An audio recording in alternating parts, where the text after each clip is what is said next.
नमस्कार दोस्तों, एक बार फिर से आपका स्वागत है हमारे चैनल एक्सप्लोर फॉर श्योर में। दोस्तों, आज हम भारत के सबसे प्रसिद्ध और ऐतिहासिक धरोहर दिल्ली के लाल किले की सैर करेंगे और इसकी शानदार वास्तुकला और समृद्ध इतिहास के बारे में आपको बताएंगे। दोस्तों, दिल्ली का लाल किला न सिर्फ भारत की सांस्कृतिक धरोहर का प्रतीक है, बल्कि भारत के इतिहास में कई पन्ने भी जोड़ता है। लाल किला के सौंदर्य, भव्यता और आकर्षण को देखने के लिए दुनिया भर के कोने कोने से लोग आते हैं और इसकी शाही बनावट और अनूठी वास्तुकला की प्रशंसा करते थकते नहीं है। लाल किला भारत की राजधानी दिल्ली में भारतीय और मुगल वास्तु शैली से बने इस भव्य ऐतिहासिक कलाकृति का निर्माण 5वें मुगल यानी 5th मुगल एम्परर शाहजहां ने करवाया था। यह शानदार किला दिल्ली के यमुना नदी के तट पर स्थित है, या कह लीजिए कि यमुना नदी के वेस्टर्न बैंक पर इसे बनवाया गया था। यह केवल एक एकल संरचना नहीं है, बल्कि इमारतों और बगानों की एक श्रृंखला है। This is a series of buildings and gardens, जिनमें से प्रत्येक इमारतों का अपना एक अनूठा उद्देश्य और इतिहास है दोस्तों, जिसके बारे में हम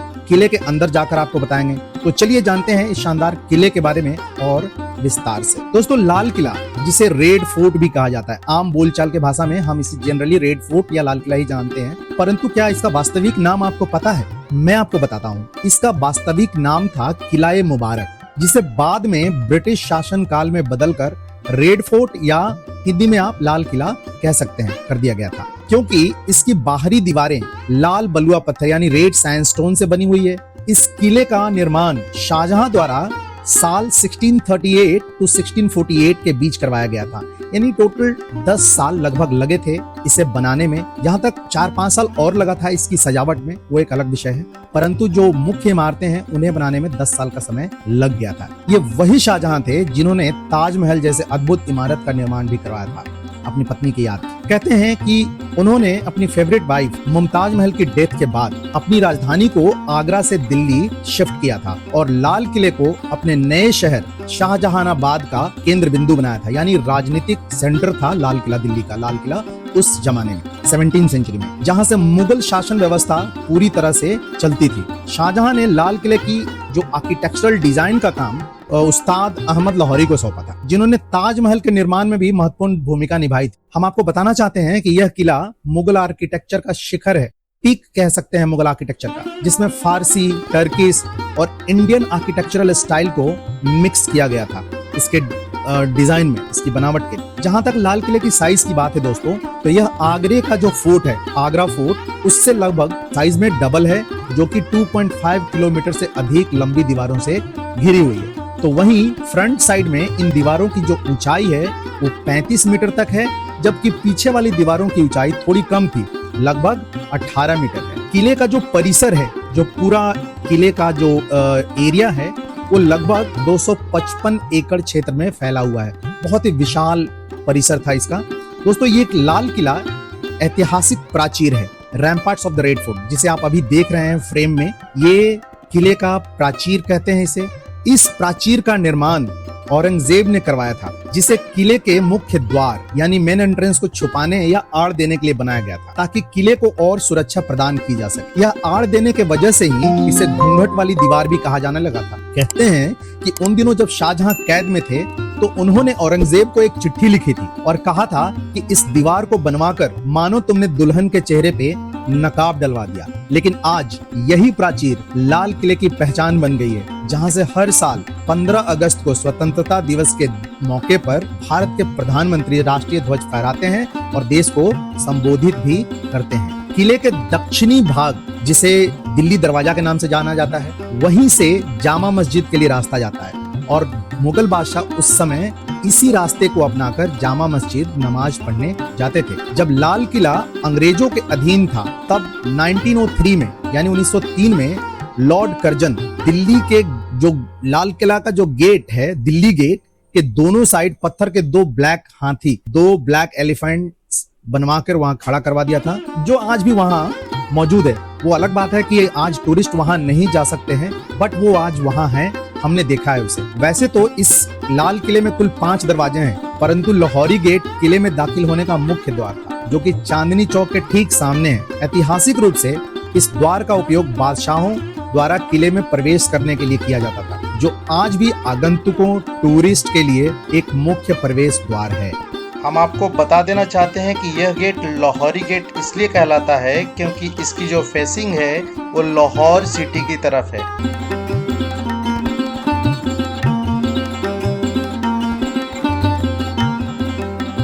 दोस्तों, लाहौरी गेट के ठीक आगे छत्ता चौक है, लेकिन ये जो चौक आपको यहाँ दिख रहा है, उस जमाने में बादशाह यहीं से ऊपर की विंडो से या झरोखे से दर्शन देते थे, क्योंकि औरंगजेब से पहले यह प्राचीर यहाँ नहीं था। तो इसके सामने बाहर की तरफ एक खुला मैदान था जहाँ से जनता अपने राजा से रूबरू होती थी। आज के समय में यहाँ से ही इस लिफ्ट का इस्तेमाल करके 15 अगस्त को प्रधानमंत्री और अन्य गण्यमान्य लोग उस प्राचीर तक पहुँचते हैं। अब हम लाहौरी गेट के अंदर से छत्ता चौक बाजार में एंटर कर रहे हैं, जिसे कवर बाजार के नाम से भी जाना जाता है। मुगल काल में यह एक जीवंत बाजार था जहां हर किस्म के सामान बिकते थे। कहते हैं कि शाहजहां ने पेशावर, जो पाकिस्तान में है, एक ऐसा ही बाजार देखा था और उसी से प्रेरित होकर इस लाल किले में इसे बनाया गया था। देश विदेश से आए व्यापारी यहाँ सिल्क, ज्वेलरी, कीमती जेमस्टोन जैसी वस्तुओं का व्यापार करते थे, लेकिन प्रत्येक बृहस्पतिवार को यह केवल महिलाओं के लिए ही खुलता था, जहां लेडीज ही व्यापारी और लेडीज ही खरीदार होती थी। खासकर लाल किले के ज्यादातर हरम की औरतें यहाँ पे खरीदार के रूप में आती थी। ब्रिटिश राज में इस मार्केट को बंद कर दिया गया था, लेकिन इसे फिर खोला गया आज़ादी के बाद, और वह आज भी ऐतिहासिक बाजार सैलानियों के लिए खुला है। इस बाजार में चलते हुए आप उस समय के चहल पहल की कल्पना कर सकते हैं। तो चलिए आगे बढ़ते हैं।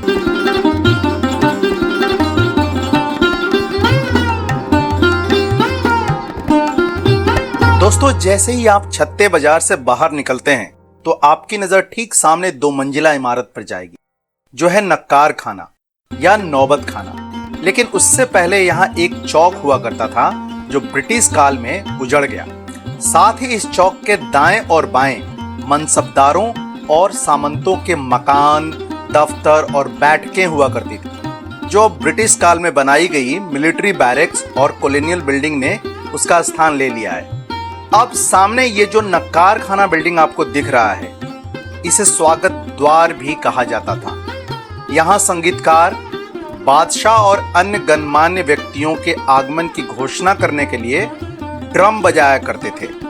ढोल, शहनाई और अन्य वाद्य यंत्रों की ध्वनियां इस हॉल में गूंजा करती थी, जो मुगल दरबार के भव्य वातावरण में 4 चांद लगाती थी। वास्तव में नौबत खाना शाही महल परिसर का मुख्य प्रवेश द्वार था। इस दरवाजे से आगे महल में किसी भी व्यक्ति को अपनी सवारी पर बैठकर अंदर जाने की अनुमति या इजाजत नहीं थी, सिवाय शाही परिवार के। यहाँ हर रोज 5 बार नौबत बजती थी और बादशाह के जन्मदिन पर पूरे दिन नौबत बजा करता था। जब आप इस दरवाजे के दूसरी ओर जाते हैं तब आपको इसकी असली खूबसूरती देखने को मिलती है। ये जो ब्यूटीफुल नक्काशी आपको दिख रही है, बिल्कुल इसके जैसी ही नक्काशी उसके दूसरी ओर जो वो वाइट प्लास्टर आपको दिख रहा था, यहाँ पे बिल्कुल वैसा ही नक्काशी किया गया था जो कि ब्रिटिश अटैक में, जो ब्रिटिश ने अटैक किया था उस समय तोप के गोलों से ये नष्ट हो गई थी। दोस्तों, आगे बढ़ने से पहले आपसे रिक्वेस्ट है कि चैनल को सब्सक्राइब और वीडियो को लाइक जरूर कर दें, क्योंकि आपका सपोर्ट बहुत आवश्यक है।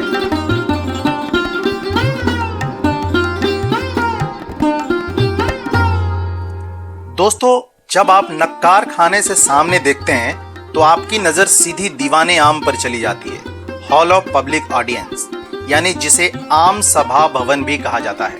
आप इसे आज के समय का पार्लियामेंट भी मान सकते हैं, जिसके 2 भाग थे, दीवाने आम और दीवाने खास। अभी हम दीवाने आम को देख रहे हैं और इसके बाद हम आपको दीवाने खास भी दिखाएंगे। दोस्तों, यह वो स्थान है जहां बादशाह जनता को संबोधित करते थे, जनता से मिलते थे, उनकी याचिकाएं सुनते थे और उनके जो भी प्रॉब्लम है उसको सुनकर उन्हें न्याय देते थे। उस जमाने में इस जगह को बेशकीमती कश्मीरी कारपेट और महंगे पर्दों से सजाया गया था। ऐसी आलीशान सजावट जिसका मुकाबला दुनिया में कहीं और था ही नहीं। कहते हैं कि इस पूरे हॉल में चांदी के प्लेट और सोने के पानी से सजावट और पेंटिंग की गई थी, जिसे बाद में आक्रमणकारियों द्वारा निकाल लिया गया था। लेकिन जो भी बचा हुआ है वो भी कम खूबसूरत नहीं है। इस दीवाने आम में रेड सैंडस्टोन से बनी इन खंभों की कतारों से इसकी खूबसूरती काफी बढ़ जाती है। इसके बिल्कुल बीचों बीच में 21 फुट की इस मार्बल प्लेटफॉर्म को देखिए। इसे बड़े सलीके से कार्विंग करके सजाया गया है, जिसमें फूल पत्तियों के अलावा पत्थरों पर चिड़ियों को बनाया गया है, मानो प्रकृति की कहानी ये आकृति खुद ब खुद बयां करती हो। इसी के ऊपर बादशाह का मुख्य सिंहासन हुआ करता था, जहां बैठकर वे दरबारे आम में लोगों से मिलते थे। इसी दीवाने आम के पीछे पूरा शाही परिवार रहता था एवं वही किले की मुख्य इमारतें भी थीं। तो चलिए अब हम आगे बढ़ते हैं।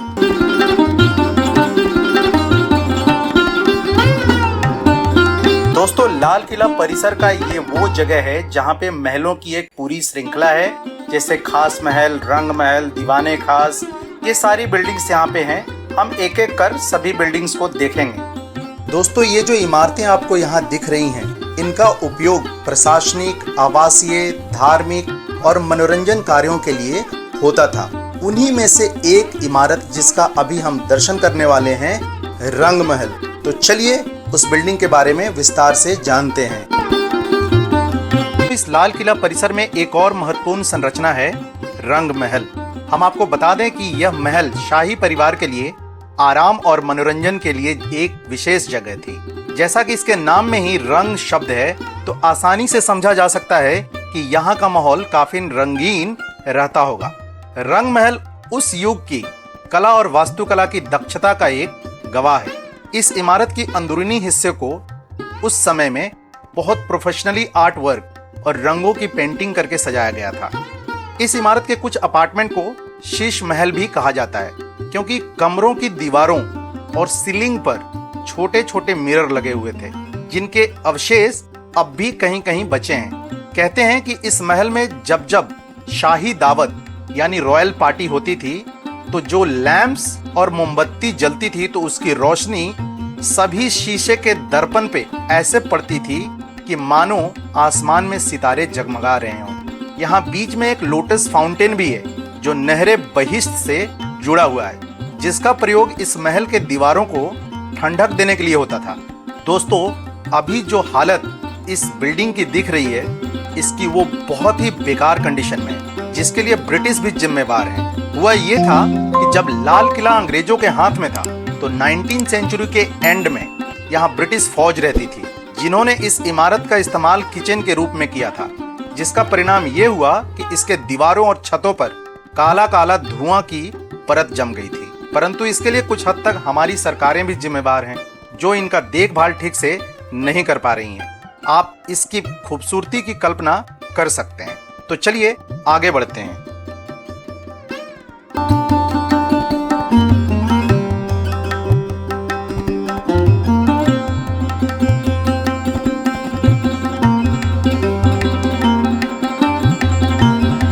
दोस्तों, अब हम रंग महल से थोड़ी अपनी बाईं ओर जाएंगे, तो जो ये बिल्डिंग आपको दिख रही है, ये है खास महल।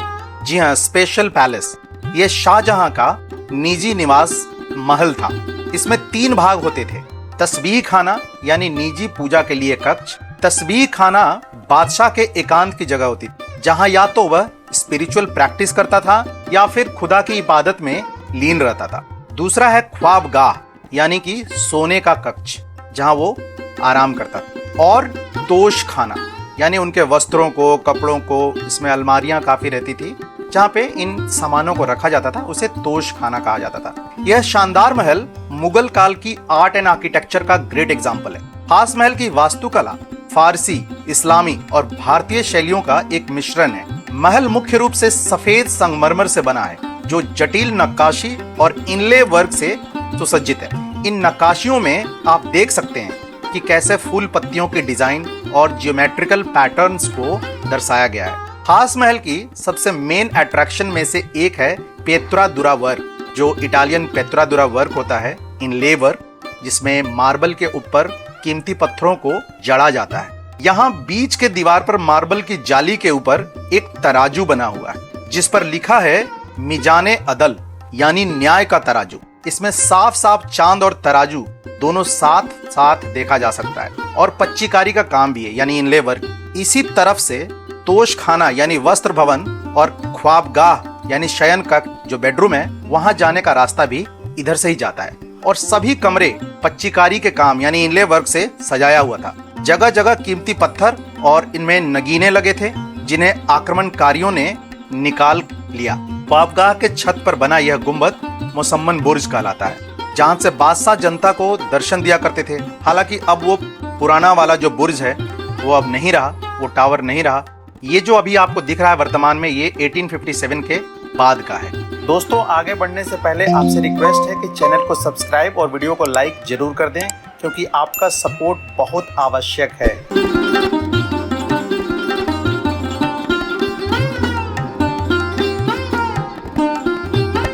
खास महल होते हुए अब हम पहुंच गए हैं दीवाने खास, यानी दी हॉल ऑफ प्राइवेट ऑडियंस, जो कि पूरे लाल किले में सबसे सुंदरतम महल है। कहते हैं कि उस समय में दीवाने खास दुनिया की मोस्ट ब्यूटीफुल और कीमती महलों में से एक था।